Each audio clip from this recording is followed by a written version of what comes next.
Hey there, I'm your host, the Bread Pirate. Let's fix fishing. If there is one thing I want fixed for the sequel to Breath of the Wild, it is fishing. My first Zelda game was Twilight Princess, and that game got me hooked. So, when I saw the trailer for Breath of the Wild back in 2016, I thought to myself, I've been wanting it forever! And then, after I had calmed down, I began to think about how awesome fishing was going to be. I mean, think about it. There are ponds, lakes, and streams everywhere. Nintendo would be crazy not to add fishing into a game like Breath of the Wild. There's no way they would gimp out on us. There wasn't fishing. Or to be precise, there was fishing, but no fishing rod. You could swim after fish, blow them up, crinosis them, harpoon them, or even whistle at them, but there was no traditional fishing. So, that's what we're gonna be fixing right here, right now. Let's get to it. Starting simple, we should talk about the fishing rod. This is the quintessential utility needed in order to catch fish. And although what I'm about to say is controversial, I don't think fishing rods should have durability. The last thing I want is for my fishing session to be interrupted by the message, "Your fishing rod broke." When it comes to location, I'm not sure where the player should obtain the fishing rod.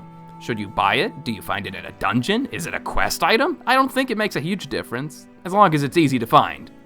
I am a huge fan of the idea of the fishing rod being used as a grappling hook to steal items away from enemies. I think that sounds awesome.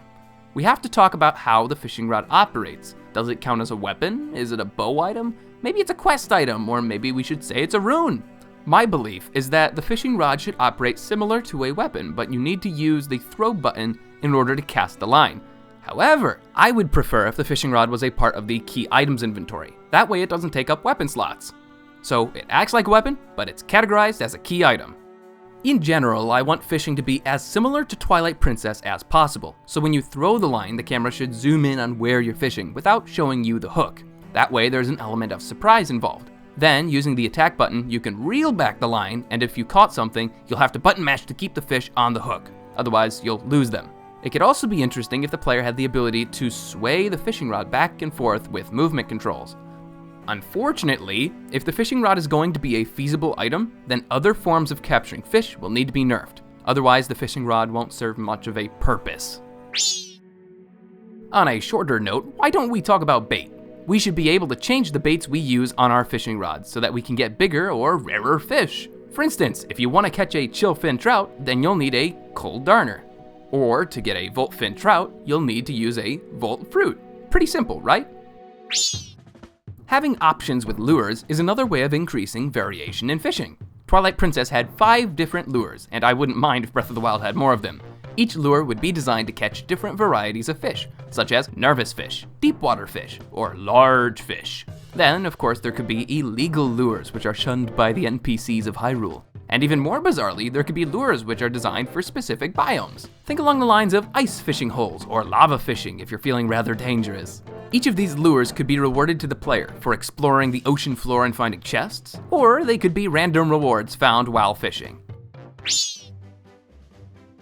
In Twilight Princess, there were only 8 types of fish. In Breath of the Wild, there were 13 types of fish. And in Breath of the Wild 2, we would like to see even more. The Majoras Mask 3D Remake had 24 types of fish, all of which were interesting, unique, and wacky, all in their own right. So when it comes to fishing in the sequel, we would like to see the same thing happen. Not only that, but make it so that certain fish can only be caught in certain situations. For example, a loach only being found while it's raining, or a hardy fish only being caught after playing the Song of Healing. It's not necessary to do this with all fish, because then it would be annoying, but do it with special fish. On that note, not all fishes need to give resistances or boosts when cooked. Fish without status effects are fine, so long as they have unique aspects to them. Location is important. The player should be able to fish wherever they want, but in specific areas, the player should be able to find fishing holes ran by NPCs or abandoned to time. In these fishing holes, there would be an overabundance of fish, and each fishing hole should present different rare fish to capture. The fishing hole has always been one of my favorite places in Zelda games, so I would love if this made a comeback. But, above all, the most important feature that needs to be in Breath of the Wild 2 is the canoe!